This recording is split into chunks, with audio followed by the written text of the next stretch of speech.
Okay. Magandang araw sa inyo mga kaibigan. Ngayon may i-share lang ako sa inyo na welding machine po ito mga kaibigan. Yan.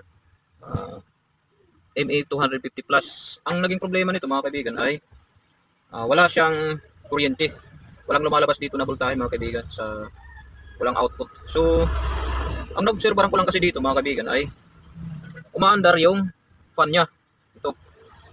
Umaandar yung fan niya. Tapos yung relay lumalagatik. Nagsi-switch on po yung relay niya mga kaibigan. So, yung control naman niya dito, okay naman. Okay naman yung control niya dito. Dito mga kaibigan. Gumagana siya. Tapos, itong dilaw, umiilaw at saka yung green, umiilaw siya. So, ngayon, ang naging problema nito mga kaibigan, may sabihin ko lang sa inyo kasi matagal ko ito ginawa mga kaibigan. Hindi ko kasi nakita yung problema niya. Ang naging problema niya, yung supply mga kaibigan. Ayan o. Nag-jumper na lang ako mga kaibigan. Ito. Kasi yung supply niya nasunog. Sa kabilaan kasi ito mga kaibigan. Yung supply niya. So, ang ginawa ko, nag-jumper na lang ako mga kaibigan. Punta dito sa transformer na to. Ito. So, ganun lang mga kaibigan. So, naging okay na siya. O may output na siya. Mamaya papakita.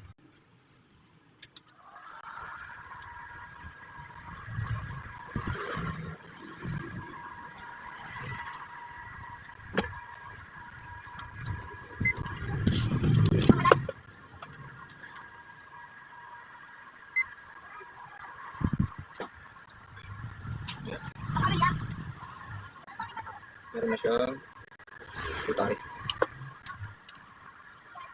Okay na siya mga kaibigan.